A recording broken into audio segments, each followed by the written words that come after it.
মানুষের মাথা গরম হয়ে যাচ্ছে, মানুষ স্থিতিবিরক্ত হয়ে যাচ্ছে। এই ধরনের ভুল খবর, ভুল তথ্য তাদের মিডিয়া চ্যানেলের মাধ্যমে দেখানো হচ্ছে। কিসের জন্য?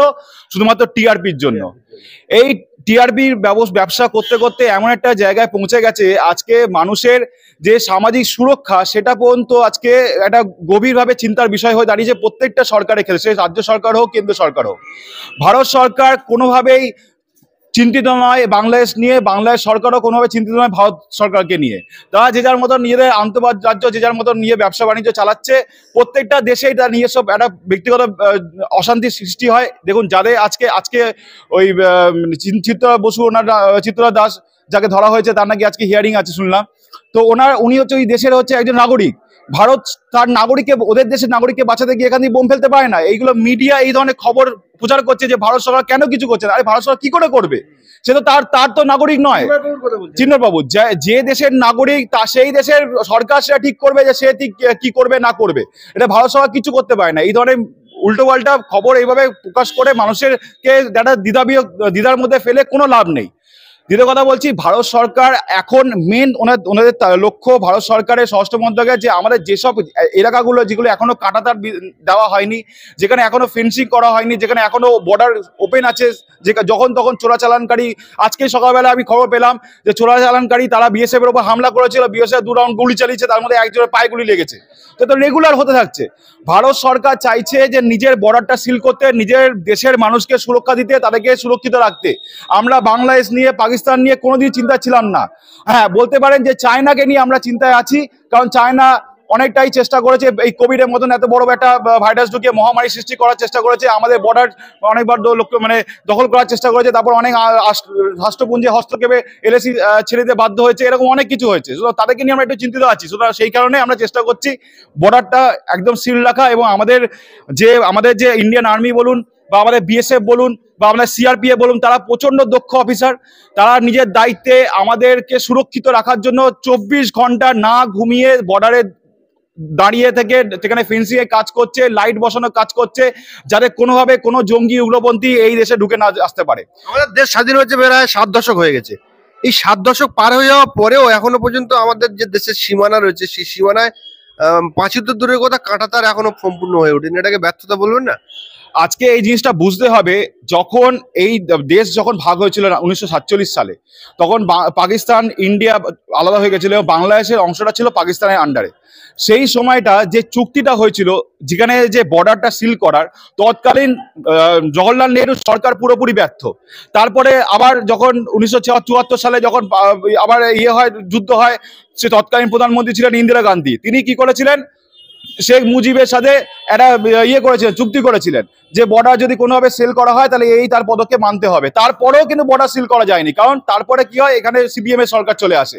34 বছরের শাসনে বর্ডারটাকে যে আগে নিজের সুরক্ষাটাকে, সিকিউরিটিটাকে যে আগে বলবৎ করতে হবে, সেইটুখানি পর্যন্ত তৎকালীন বুদ্ধদেব বাবু, জ্যোতি বসুর সরকার তারা করে উঠতে পারেনি।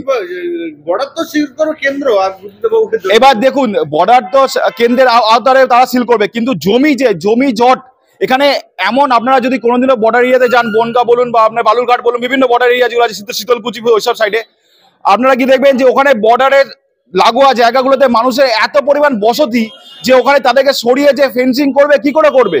আজকে এই চাষ করতে করতে বর্ডার ক্রস করে ওদের দেশে চলে যাচ্ছে। ওরা তখন কি বলছে, বন্দুক নিয়ে তাক করে আছে, বলছে তুমি এদিকে এসো না, তোমায় গুলি করবো। আজকে ওখানকার গ্রামবাসীরা বিএসএফ এর সাথে হাতে হাত লাগিয়ে কি করছে, ফেন্সিং এর কাজ করছে। তাহলে এতদিন কেন সেটা হলো না? তো তার জন্য তারা আজকে জোর কদমে লেগেছে বিএসএফ এর সাথে হাতে হাত লাগিয়ে ফেন্সিং করার জন্য। তো এই জিনিসটা আগে কেন দেখা গেল না? 34 বছরের শাসনে, জ্যোতি বসুর আমলে, বুদ্ধদেবের আমলে কেন তারা হাতে হাত লাগিয়ে বিএসএফ এর সাথে সেই বর্ডারটা ফেন্সিং করতে পারলো না? তার কারণ তারা সরকার কোনোভাবেই চায়নি। সরকার বরাবর চেয়েছিল যে এই ধরনের যারা অনুপ্রবেশকারী তারা বাংলাদেশ থেকে এখানে আসুক। আজকে আপনি ঘটনা শুনেছেন হয়তো, যে শেখ নজরুল বলে একজন আছেন, সে নাকি নাম বদল করে নারায়ণ অধিকারী হয়ে থাকছে, এই ধরা পড়েছে কিছুদিন আগে। তাহলে এরকম বহু মানুষ আছে যারা কনভার্টেড, ওখান থেকে এসে হিন্দু নাম নিয়ে এখানে বসবাস করছে, এখানে ভোটে দাঁড়াচ্ছে, জিতে যাচ্ছে, পঞ্চায়েত প্রধান হচ্ছে, এমনকি হতে পারে সে হয়তো বড় মন্ত্রীও হয়ে বসে আছে। আমরা আগামী দিনে সে খবরগুলো পাবো। নীতিশ প্রামাণিকও তো ওপার বাংলার মানুষ, কিন্তু মন্ত্রী হয়ে আছে রূপা গাঙ্গুলি তো ওপার থেকে এসেছে। এবারে এই যে সবাই তো আগে যখন ভারতবর্ষ এক ছিল, সুজন চক্রবর্তী তো ওপার আমি তো বলছি যে 1947 আগে তো দেশ এক ছিল, তখন তো এই ভাগাভাগি ছিল না। আজকে একটা রাজনৈতিক কারণে এই দেশটাকে ভাগ করা হচ্ছে। দেশ কখনো, দেশের মানুষ কখনোই দেশের ভাগ চাইনি। আজকে নেতাজি সুভাষচন্দ্র বসু তিনি বলেছেন অখণ্ড ভারত আমরা স্বাধীন চাই। আজকে সর্দার বল্লভভাই পটেল বলেছেন যে আমরা অখণ্ড ভারত স্বাধীন চাই। আজকে মাস্টারদা সূর্য সেন, আজকে যারা স্বাধীনতা সংগ্রামী প্রত্যেকে বলেছেন, একমাত্র এই গান্ধীর পরিবার, নেহেরুর পরিবার, মতিলাল নেহেরু তার বাবা, এই সব টোটাল এই সব পরিবার তাদের নিজের তো স্বার্থ সিদ্ধি করার জন্য দেশটাকে ভাগ করে দিয়ে আজকে দেশের মানুষকে চরম অরাজকতার মধ্যে ফেলে দিয়েছে। আজকে এখানকার মানুষের প্রচুর জায়গা জমি বাংলাদেশে এখনো পড়ে আছে, তাদের জায়গা জমি, তাদের বাড়ি ঘর সব পড়ে আছে, সব দখল হয়ে যাচ্ছে। আজকে এখান থেকে তাদের নিয়ে বাড়িতে যেতে গেলে কি করতে হবে, তাদের কারণ ভিসা নিতে হয়, পাসপোর্ট নিতে হবে। এটা আগে ছিল না, আগে ট্রেনে করে লোকেরা যেতে পারতো। তো নিজেদের স্বার্থ সিদ্ধি করার জন্য দেশকে ভাগ করে আজকে দেশের মানুষদেরকে, দু দেশের মানুষদেরকে একটা চরম অরাজকতায় ফেলে দিয়েছে একমাত্র এই রাজনৈতিক ব্যক্তিরা। সব থেকে বড় প্রবলেম হচ্ছে আমাদের দেশে এই রাজনীতি দেশকে পুরো খেয়ে ফেলছে। আপনাদের মনে রাখতে হবে, বিজেপি, সিপিএম, তৃণমূল কংগ্রেস বলে কিছু না, রাজনৈতিক ব্যক্তিগণটা ভালো নয়। ওই চেয়ারটা এমন একটা চেয়ার যার মোহ এত ভালো যে ওখানে যেই বসবে সেই খারাপ হয়ে যাবে, তারই ওই চেয়ারে এতই গরম আছে, সে নিজে অটোমেটিক্যালি গরম হয়ে যায়। তো এই জিনিসগুলো আপনাদের মনে রাখতে হবে। সাধারণ মানুষকে এই যে বিভিন্ন মিডিয়ার মাধ্যমে বোকা বানানো হচ্ছে, এই কথাগুলো যে উস্কানিমূলক কথাবার্তা বলে আমি বলবো এই মিডিয়াদের এগেইনস্টে ইমিডিয়েটলি একটা এফআইআর করা উচিত। তাদেরকে ইমিডিয়েটলি কোর্টে নিয়ে আসো, তুমি কাট করা যে তুমি, তোমার কে রাইট দিয়েছে তুমি এই ধরনের উস্কানিমূলক মন্তব্য করে মানুষকে আরে বাংলাদেশের ট্যাঙ্ক নিয়ে কি হবে? আজকে কি এই তো আমাদের বিরোধী দলের কিছু আগে তার প্রেস কনফারেন্সে বলেছে যে এখন সেই যুগ নেই যে ট্যাঙ্ক, গোলা গুরুদ, বাড়ি এবং ম্যান পাওয়ার নিয়ে যুদ্ধ হয়। এখন হচ্ছে টোটালটাই টেকনোলজিক্যাল ব্যাপার হয়ে গেছে। আজকে আপনারা দেখুন, রাশিয়ার সাথে ইউক্রেনের যুদ্ধ লোকে বলেছিল 1 মাস টিকবে না, আজকে 2 বছর হতে চললো। কি করা হচ্ছে? রাশিয়া ওদিকে ড্রোনে হামলা করছে, ইউক্রেন এখান থেকে অন্য তাদের মিসাইল পাঠাচ্ছে, এইভাবেই যুদ্ধ চলছে। তাদের কোথায় যুদ্ধ বন্ধ হচ্ছে? এই মিডিয়ার যেসব গতি করা মিডিয়া নিজেদেরকে অনেক বড় বলে, স্যাটেলাইট চ্যানেল, আমরা এই ওই সেই, ঠিক আছে, ঘন্টাখানেক, ঠিক আছে, আরো অনেক কিছু ব্যাপার আছে, ঠিক আছে, হচ্ছে এরকম অনেক ব্যাপার আছে, সব এরকম খুলে টুলে সব বসে থাকে, সব বিভিন্ন লোকজনকে ডেকে নিয়ে তাদেরকে সাজিয়ে। আমি বলবো সব থেকে বড় কথা, যারা এই সব মিডিয়াতে যারা বক্তব্য রাখে এবং ডিবেটে যারা বসে, তাদেরকে রীতিমতো ট্রেনিং দেওয়া হয়, তাদেরকে স্ক্রিপ্টেড একটা চোটাধরি দেওয়া হয় যে আপনি এটা পড়ে মুখস্থ করে এটা বলবেন, তাদের শিখিয়ে দেওয়া হয়। তো এই জিনিসগুলো আপনাদের মনে রাখতে হবে যে আমরা আপামর সাধারণ মানুষদেরকে বলছি, পশ্চিমবাংলাবাসীদেরকে বলছি, এইসব মিডিয়াদের খবরের দিকে কানে তাক লাগিয়ে আপনাদের বিতর্বস্ত হবেন না।